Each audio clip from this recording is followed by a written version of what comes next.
কঠিন মুসিবতের সময় আল্লাহ রাব্বুল আলামিন যখন তার ওই নূরের কুশরিতে বসে যখন তার বন্ধুকে ডাকতে বলল, আমার বন্ধু তুমি কোথায়?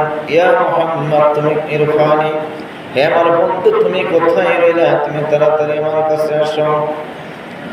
আমার ভাইরা, ওই কঠিন মুসিবতের সময় আপনার আমার নবী মুহাম্মদ রাসূলুল্লাহ সাল্লাল্লাহু আলাইহি ওয়াসাল্লাম আল্লাহর ডাকে বলতে সাড়া দিবে না।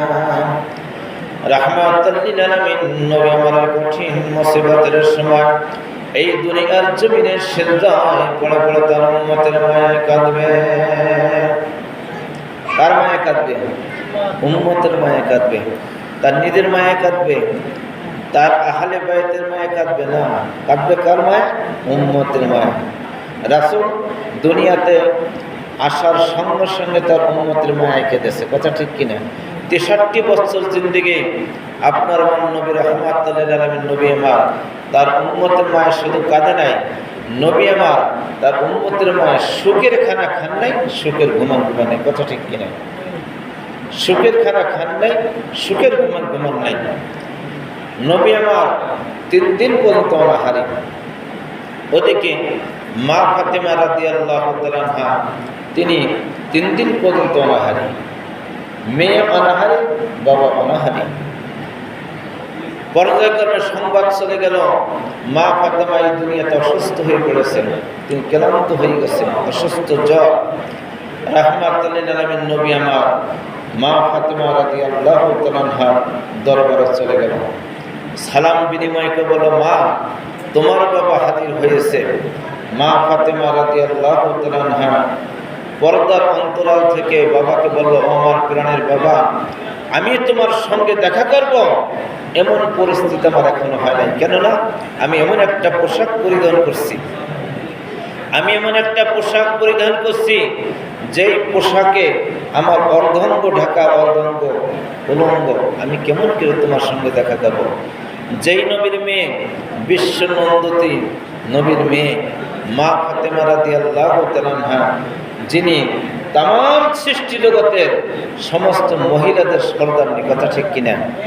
এবং জান্নাতের চাবি যেই মা ফাতেমার হাতে, সেই মা ফাতেমা এই দুনিয়াতেই কষ্ট করছে। আর আপনার আমার অবস্থা কি? আল্লাহ আমাদের যদি তাম দুনিয়াও দিয়ে দেয় তো ওপর আমরা আল্লাহ শুকরিয়া আদায় করি না। আর আল্লাহর মহামানব যারা 1 দিন 2 দিন 3 দিন 7 দিন পর্যন্ত অনাহারে ছিল, তারপরে তারা আল্লাহকে ভুলে নাই, কথা ঠিক কিনা?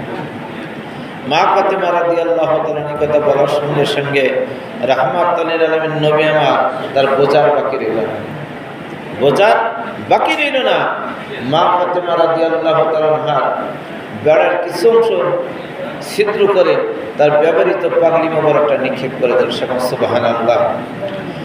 আমার মেয়েরা, রাহমাতুল লিল আলামিন নবী আমার এবার মা ফাতেমা রাদিয়াল্লাহু তাআলা আনহার জন্য তার ব্যবহৃত পাগড়ি মোবারক যখন নিক্ষেপ করে দিল, মা ফাতেমা রাদিয়াল্লাহু তাআলা আনহা সমস্ত লজ্জা স্থান থেকে তার বাবা রাহমাতুল লিল আলামিনের জন্য দরজা খুলে দিল। মা ফাতেমা রাদিয়াল্লাহু তাআলা থরথর করে কাঁপতেছে। আমার দয়াল নবী রাহমাতুল লিল আলামিন নবী আমার তিনি এই দুনিয়ার জন্য অসুস্থ হয়ে পড়েছেন।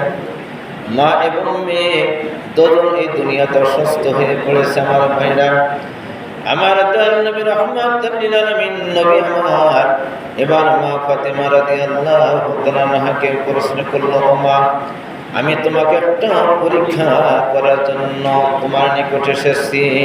সকলে বলেন আল্লাহু আকবার। বাবা পরীক্ষা করবে কাকে? মেয়েকে। ও মা, আমি তোমার বাবা হয়ে এই মুহূর্তে আমি তোমাকে অনুমতি দিলাম, তুমি এই মুহূর্তে আল্লাহ রাব্বুল আলামিনের দরবারে যা চাইবা তা পেয়ে যাইবা, যা চাইবা তা পেয়ে যাবা। মানে আমার মতো মাওলানা যদি বলে তুমি এই মুহূর্তে যা চাইবা তা পাবা, গুলশান বনানী বাড়ি একটা রাখো না, কথা ঠিক কিনা? আমরা আল্লাহর ওলির দরবারে যাই কি? কেউ যায় ছেলে বিদেশ যাইতে পারে না, কেউ যায় আমার জমি অন্য বেড়ে দখল করে নিয়ে যাইতেছে, কেউ যায় যে আমাদের দুনিয়ার বিভিন্ন সমস্যা আছে, তো আমার জন্য যাই। আমার জন্য যাই। তাই আমার পীর বলেছে, বাবা আমার দলের লক্ষ লক্ষ জাকের, কিন্তু আমার বড়ই তোলা পড়বে এমন জাকের হইতেছে। কি জন্য? অর্থাৎ আল্লাহ এবং রাসূলকে পাওয়ার জন্য যে সমস্ত জাকের যাওয়ার দরকার তারা এখনো আসে নাই, আসে নিজের স্বার্থ উদ্ধারের জন্য। তা মা ফাতেমা রাদিয়াল্লাহু তাআলা বললো, মা এই মুহূর্তে তুমি আল্লাহর কাছে যা চাইবা তা পেয়ে যাবে। কার কাছে চাবে? কার কাছে? আল্লাহর কাছে। আমাদের চাইতে হবে কার কাছে? আল্লাহর কাছে। আল্লাহর কাছে চাইতে হবে সিস্টেম মতো। এখন এই জুম্মার নামাজের সময় হয়েছে, নামাজে না এসে ঘরে বসে তসবিহ গুনি কি আল্লাহ আমার বিপদ মুক্তি করো, কাজ হবে?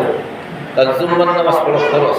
হ্যাঁ, জুম্মার নামাজ পড়ে যখন নফল ইবাদত করে বা নামাজ পড়ে যখন আল্লাহর কাছে, আল্লাহ তুমি আমি বিপদগ্রস্ত অভাবগ্রস্ত, আল্লাহ তুমি তোমার কুদরতে হাতের সাহায্যের মাধ্যমে আমার অভাবকে দূর করে দাও। আল্লাহ বান্দার অভাব অবশ্যই দূর করে। কেননা আল্লাহ বলতেছে, আমার এমন এমন কিছু মনোনীত বান্দা আছে, ওই বান্দারা যদি আমার কাছে কিছু সে বিলম্ব বোধ হয়, আমি আল্লাহ লজ্জাবোধ মনে করি।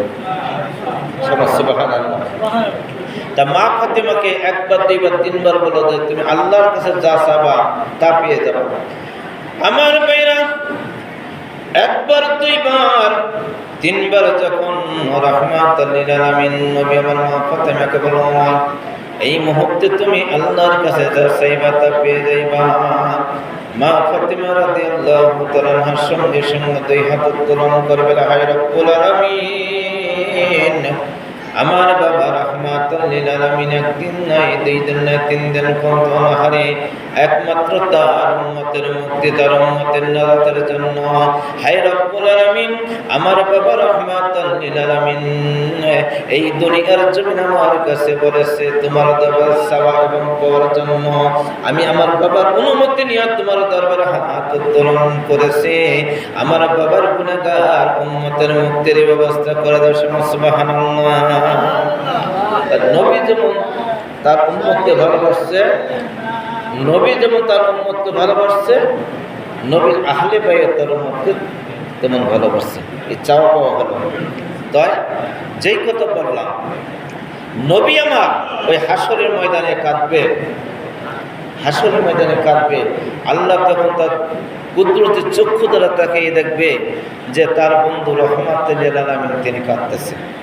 তখন আল্লাহ বলবে, ও আমার বন্ধু, যেই উম্মতের মহব্বতে ওই দুনিয়ার জমিনে তুমি সুখের খানা খাও নাই, সুখের ঘুমাও নাই, যেই উম্মতের মুক্তির জন্য তুমি ওই দুনিয়ার জমিনে পেটে পাথর বেঁধে কেঁদেছ, ও আমার বন্ধুরে, ওই উম্মতের মায়ায় তুমি কেন কাঁদিতেছ?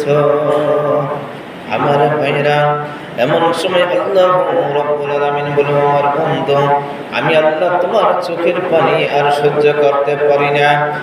আমি আল্লাহ তোমার সঙ্গে ওয়াদা করলাম, যতক্ষণ পর্যন্ত তুমি তোমার উম্মতের মুক্তির ব্যবস্থা না করিবে, ততক্ষণ পর্যন্ত আমি আল্লাহ বিচারের কার্যক্রম শুরু করিব না। আমার ওই কঠিন মুসিবতের সময় ওই লোকগুলি যখন আমার নবী রাহমাতুল লিল আলামিন নবীর দরবারে চলে যাইবে, নবী আমার বলবে, হ্যাঁ আজকে সাফায়াতের মানে মাত্র আমি তোমাদের এই তোমার যে সমস্যা আছে, তোমরা এক বিন্দু নেকির জন্য এই দুনিয়ার জমিনে তোমরা এই কঠিন মুসিবতের সময় তোমরা জান্নাতবাসী হতে পারতেছো না। ওই দুনিয়ার জমিনে তোমরা বেশি বেশি করে আল্লাহর নিয়ামতের শুকরিয়া আদায় করেছিলাম। আমার নবী, আমি নবীর প্রতি দরুদ ও সালাম পেশ করেছিলাম। ওই আল্লাহর শুকরিয়া এবং আমি নবীর দরুদ ও সালাম পড়েছে, তার কারণে সমস্ত নেকিগুলি আল্লাহ পাক আমার কাছে জমা রেখেছে। আজকে একমাত্র আমি তোমাদের শাফায়াতের মালিক। সুবহানাল্লাহ।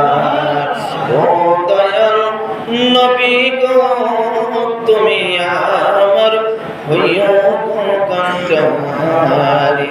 সবাই বলেন, ও দয়াল নবী গো, তুমি আমার হইও কান্ডারি। আমি তোমার নামে আকুল গাঙ্গে, তোমার নামে আকুল গাঙ্গে ভাসাইলাম গঙ্গা তরি। তুমি